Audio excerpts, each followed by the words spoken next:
Assalamualaikum warahmatullahi wabarakatuh. Selamat pagi dan salam sejahtera.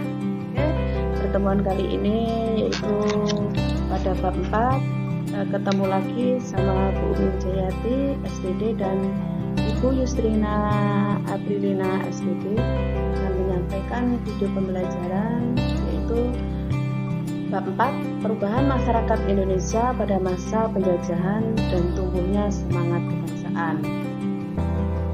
Kedatangan bangsa-bangsa Barat ke Indonesia dan kondisi masyarakat Indonesia pada masa penjajahan.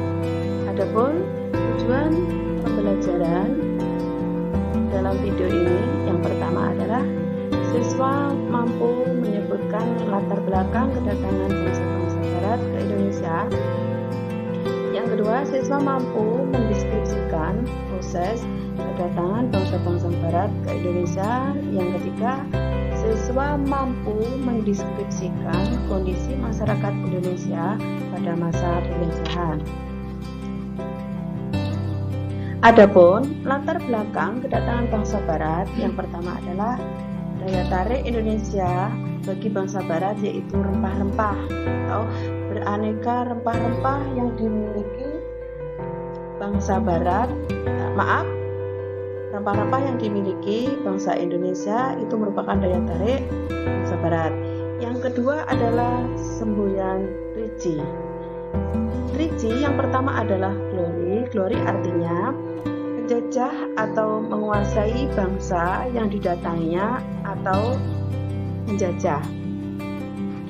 Sedangkan gold itu adalah artinya emas. Emas itu mempunyai tujuan bangsa Barat datang ke Indonesia untuk mencari kejayaan. Sedangkan semboyan yang ketiga adalah gospel. Gospel adalah keinginan bangsa Barat untuk memperluas atau mengajarkan agama. Agama yang diajarkan yaitu agama Nasrani.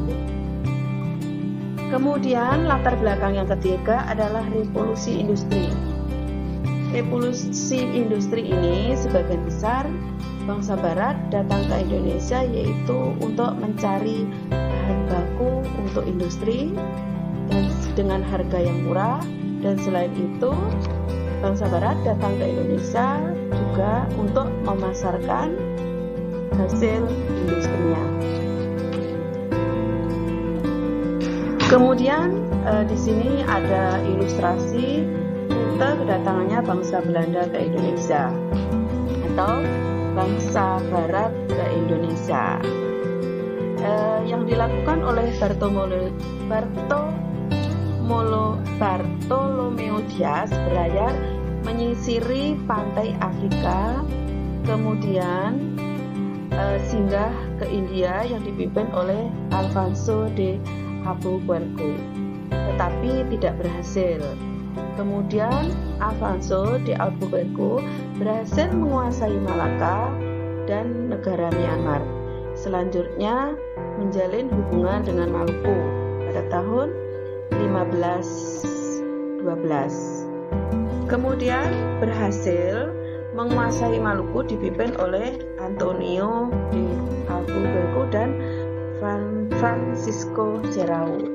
Beginilah alur rute kedatangan bangsa Belanda atau bangsa Barat ke Indonesia yang sampai akhirnya menjajah.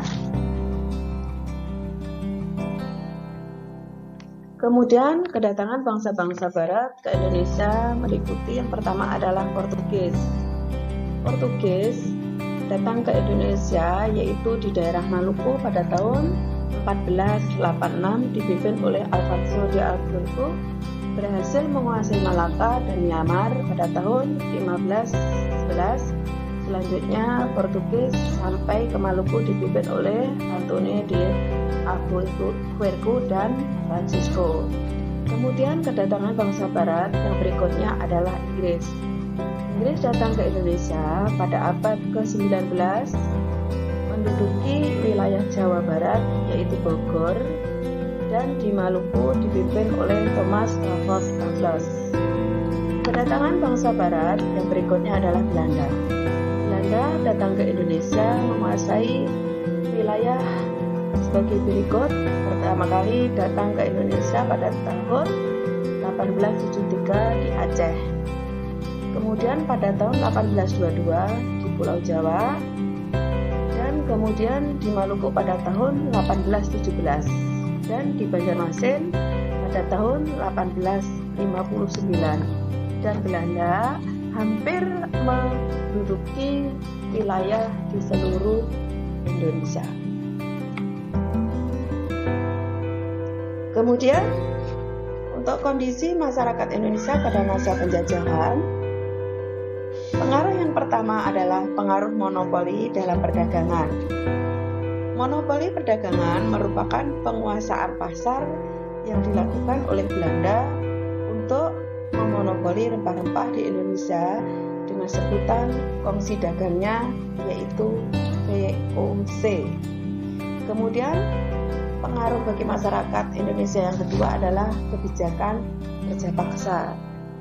Kerja paksa ini diberlakukan pada masa pemerintahan H.W. Dendes, yaitu membuat jalan anyar sampai Panarukan sepanjang 1000 km dengan memperkerjakan rakyat Indonesia tanpa dibayar atau tanpa diupah. Kerja paksa ini sering disebut dengan kerja rodi. Kemudian pengaruh masyarakat Indonesia yang ketiga adalah sewa tanah. Sewa tanah ini adalah kebijakan sistem sewa tanah yang diterapkan oleh Letnan Gubernur Thomas Rafford Lambert. Kebijakan ini meliputi yang pertama, petani harus menyewa tanah meskipun dia pemilik tanah tersebut. Kemudian yang kedua, harga sewa tanah tergantung kepada kondisi tanah. Yang ketiga, pembayaran tanah dilakukan dengan uang tunai.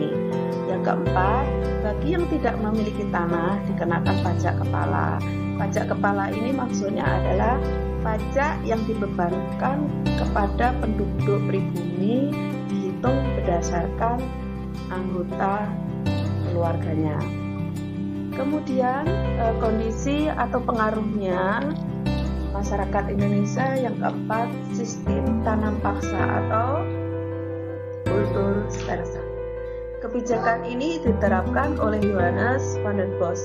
Kebijakan ini meliputi yang pertama adalah 1/5 dari tanah yang dimiliki rakyat digunakan sebagai lahan paksa atau untuk tanam paksa. Dan kenyataannya bahkan sampai setengah dari tanah yang dimiliki rakyat. Kemudian yang kedua adalah kelebihan hasil panen tanam wajib tidak pernah dibayarkan. Yang ketiga, waktu untuk kerja wajib lebih dari 66 hari tanpa imbalan yang memadai. Yang keempat, tanah yang digunakan untuk tanaman wajib tetap dikenakan pajak. Jenis tanaman wajib yang ditanam adalah teh, kopi, kakao, dan tebu. Dari pengaruh sistem tanam paksa inilah rakyat Indonesia semakin menderita karena tidak pernah atau tidak memiliki kesempatan untuk menanam kebutuhan pangan. Untuk tugas pembelajaran video ini yaitu perhatikan slide berikut. Kalian semuanya harus membuka buku paket IPS halaman 217 sampai 230. Kemudian lengkapilah seperti contoh yang ada nomor 1. Ini adalah perlawanan rakyat atau perlawanan dari tokoh-tokoh dari daerah terhadap kolonialisme dan imperialisme. Untuk contoh yang pertama yaitu Sultan Ba'abullah melawan Portugis. Daerah pertempurannya yaitu di daerah Ternate dan Tidore. Penyebabnya perlawanan itu terjadi, yang pertama adalah Portugis akan merusak perdamaian yang ada di Kesultanan Ternate dan Tidore. Penyebab yang kedua adalah terbunuhnya Sultan Hairun. di Ternate. Jadi demikianlah video pembelajaran kali ini. Silahkan dikerjakan tugas pembelajaran ini sesuai dengan contoh dan dikumpulkan disesuaikan dengan waktu yang telah ditentukan. Terima kasih atas perhatiannya. Salam jempol untuk anak-anak ibu di SMP Negeri 20. Selamat belajar dan rumah. Jangan lupa tetap menjaga protokol kesehatan. Assalamualaikum warahmatullahi wabarakatuh. Selamat pagi dan salam sejahtera.